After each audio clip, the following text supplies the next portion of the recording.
छित पेट के अंदर एक तरफ अग्नि का गोला आ रहा है, सामने दूसरी तरफ देखा चतुर्भुज बना के छोटा सा बच्चा सा मेरे बराबर चतुर्भुज रूप बना करके शंख चक्र गदा पद्म लिए हुए उस आग को ठंडा कर रहा है।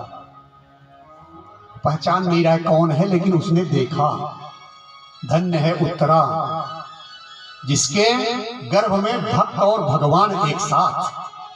धन्य है हमारी भारत भूमि जहां अनेकानेक माओं के गर्भ से भक्त प्रकट हुए, अनेक माओं के गर्भ से स्वयं भगवान प्रकट हुए। लेकिन धन्य है उत्तरा जिसके गर्भ से भक्त और भगवान दोनों प्रवेश कर गए।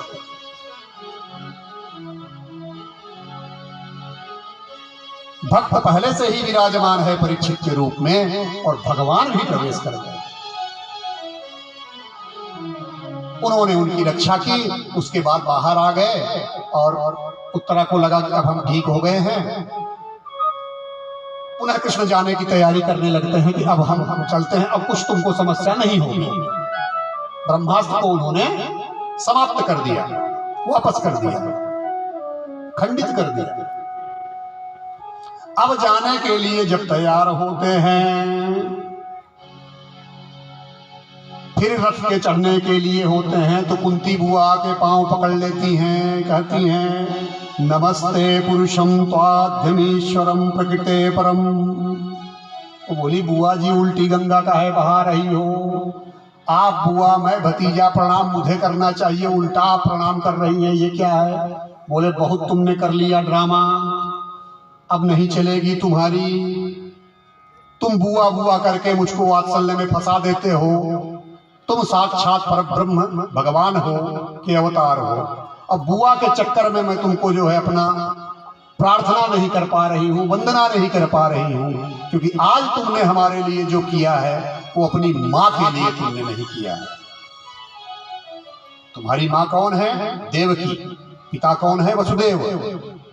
कारागार, एक माँ के सामने 7 बच्चों को पैदा होते ही उठा उठा करके मारा जाए, उसमें तुमने उनकी रक्षा नहीं की। एक मैं वैधव्य जीवन जीने वाली विधवा, हमारे 5 बच्चों पर कितनी बार षड्यंत्र हुआ, कभी लाक्षागृह में, कहीं जुआ में, कहां कहां मारने को। भीम जैसे को छोटी सी उम्र में जहर दे करके, विष खीर में विष मिला करके उसको सरोवर में डाल दिया गया। लेकिन जब वो निकला तो 50,000 हाथियों का बल लेकर के वापस आया। ये तुम्हारी कृपा है कन्हैया, और तुम हमको बुआ बुआ करके मुझको फंसाए हुए हो। अब मैं तुमको नहीं छोड़ने वाली हूँ। 26 श्लोकों में इतनी सुंदर उनकी स्तुति की है कुंती ने। वो बोले बुआ जब पहचान ही रहे हो, नहीं मानोगे तो वरदान ही मांग लो। बोले मुझे वरदान दो। बोले मांगो बुआ, जो मांगना हो मांग लो, मुझे ऐसा वरदान दो कि जब तक ये मानव तन मिले हमें दुख ही दुख मिले, कष्ट ही कष्ट मिले। बोले बुआ तुम्हारी दिमाग ठीक है? ये क्या मांग रही हो? लोग सुख मांगते हैं, वैभव मांगते हैं, कोई और संतान मांगते हैं, ये बनूं वो बनूं। तुम बोले दुख मिले हमें। बोले हमें बस दुख ही तो चाहिए, क्योंकि दुख रहेगा तो तुम सदा साथ रहोगे, तुम्हारा नाम लूंगी मैं। सुख रहेगा तो कुछ घड़ी के समय, कुछ समय के लिए अपने धन संसाधन जो हमारी समृद्धि है उनके प्रबंधन में तुमको भूल सकती हूँ, लेकिन दुख में तो तुमको एक पल भी नहीं भूल पाऊंगी, इसलिए तुम मुझे दुख दो। देखिए कुंती जी, अब कृष्ण भगवान चलने को तैयार होते हैं।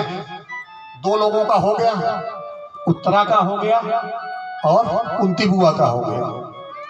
फिर तैयार होते हैं तो देखिए धर्मराज जी का देखे चेहरा एकदम मलिन सा। बोले आपको क्या हो गया? हम द्वारका जाना चाहते हैं, आप लोगों का चेहरा ही देख करके। बोले नहीं केशव, हमें आत्मग्लानि हो रही है। बोले कैसी आत्मग्लानि? बोले बताइए कितने सगे संबंधियों को हम लोगों के युद्ध में हमारे मर गए, कितनी महिलाओं के माथे का सिंदूर चला गया, कितनी घरों में अशांति हो गई है, चीखना चिल्लाना अभी भी चल रहा है। तो क्या ये चीज हमको ग्लानि से भर रहा है? ये दुनिया हुआ होता तो आज इतनी अशांति, इतनी जो ये दुर्दशा हुई, ऐसा बीभत्स जो दृश्य दिख रहा है, ऐसा नहीं होता। वो समझ गए, कृष्ण जी समझ गए कि इसके मन में। बोले ऐसा करो, चलो भीष्म पितामह के पास चलते हैं। क्यों ले गए भीष्म पितामह के पास? क्योंकि यदि कृष्ण जी कुछ ज्ञान देते तो उनको यह लगता कि मेरा भाई अनुज बोल रहा है। भाई वो बुआ बोल रहे हैं तो वो उनके क्या लगेंगे, मामा के लड़के। तो लगेगा कि मेरा भाई बोल रहा है। और ज्ञान कब मिलता है, जब आप मानेंगे कि गुरु बोल रहा है। कोई दाढ़ी वाला, सफेद दाढ़ी वाला बोल रहा है तभी आदमी सुनेगा, ऐसे बोलोगे तो नहीं सुनेगा। कभी भाई, कभी बेटा, कभी ये तो कभी वो, तो जब तक ये रिश्ते सामने आएंगे तब तक ज्ञान नहीं हो सकता। तो अगर कृष्ण वहां पे ज्ञान देते तो क्या समझते धर्मराज जी कि ये मेरा भाई हमको बता रहा है, तो समझते ही नहीं। तो बोले कि अब सफेद दाढ़ी वाले के पास इनको ले चलते हैं। सरसैया पे भीष्म पितामह जी पड़े हुए हैं, इच्छा मृत्यु का वरदान उनके पास है, जब चाहेंगे तभी मरेंगे। लेकर के पहुंच गए, अर्जुन जाके प्रणाम करते हैं। पितामह बोले अर्जुन कैसे हो, ठीक हो? बोले वो कहाँ है, टेढ़ी टांग वाला? तो बोले ये है। तो बोले सामने क्यों नहीं आ रहा है? तो कृष्ण जी गए सामने, प्रणाम किए। तो कृष्ण जी धर्मराज को इशारा किया, पूछ लो ज्ञान की बात है। तो वहां धर्मराज जी ने राजधर्म, न्याय धर्म, कई धर्मों का ज्ञान उनसे भीष्म पितामह से लिया। अब उनके हम विस्तृत में नहीं जा रहे हैं क्योंकि इतने में ही समय हमारा कंप्लीट हो रहा है, तो खत्म कैसे होगा। ज्ञान लिया। अब उन्होंने कृष्ण जी से कहा कि तुम सबकी इच्छा पूरी करते हो, हे केशव मेरी भी एक इच्छा पूर्ण करो। कौन कह रहे हैं? भीष्म पितामह जी। बोले बताइए, आदेश दीजिए। बोले मेरे सामने खड़े रहो।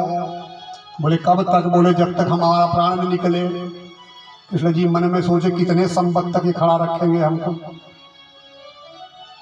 कितनी संबत बीत जाएगी खड़े खड़े। भैया इनकी इच्छा मृत्यु है, जब चाहेंगे तभी मरेंगे, कब तक खड़े रहेंगे? बोले ठीक है खड़ा रहूंगा। खड़े हो गए। ध्यान दीजिएगा, कल आपको बताया था कि यदि हम कर्ता बनेंगे तो भोक्ता अवश्य बनेंगे। कर्म का फल से कोई नहीं बच सकता है। कभी कभी उसमें 100 जन्म भी लग सकते हैं, युग भी लग सकते हैं, लेकिन मिलेगा अवश्य। नारद जी को अगली सृष्टि के बाद वो दासी पुत्र से नारद बने। तो भीष्म पितामह हैं जो स्वर्ग के अष्टवसुओं में से एक हैं। उन्होंने कौन सा ऐसा कर्म किया था कि आज बाणों की सैया पे उनको लेटना पड़ रहा है? एक सांप को मार करके कांटे में फेंक दिए थे। सांप कांटे पे फेंक दिए थे, चारों तरफ से उसे कांटा ही कांटा शरीर में चुभ गया, वो तड़पता रहा। उसी का ये भुगता है, बाणों के कांटों पे लेटे हुए। इसलिए आपको बोला ना, आज मिले कल मिले, एक जन्म 100 जन्म, कभी मिले कर्म के फल से नहीं बच सकते। उपाय भी बताया था कि न कर्ता बने न भोक्ता बने, दृष्टा बन जाएं। मैं सेवक तुम स्वामी। सेवक बन के काम करते रहिए, सेवक को दंड नहीं मिलता। आप घर में नौकर लगाए हुए हैं, कुछ हो जाएगा आपके घर में तो मालिक के पास आएगा मैटर, नौकर को कुछ नहीं कोई बोलेगा। जब नौकर बन के जीवन जिएंगे तो भोक्ता से बच जाएगा। अब भगवान श्री कृष्ण उनके सामने है। तो भीष्म पितामह जी बोले ऐसे मन गिरा के क्यों खड़े हो? बोले तब कैसे खड़े होना है? बोले मुस्कुराते रहो, तुम्हारा मुस्कुराना हमें देखना है। क्योंकि जब मैं प्राण छोड़ूं, माघ का महीना था, शुक्ल पक्ष का। भीष्म पितामह जी सोचे कि इससे अच्छी तिथि नहीं हो सकती। सूर्य उत्तरायण हो गए। दक्षिणायन माने होता है देवताओं की रात, उत्तरायण माने होता है देवताओं का दिन।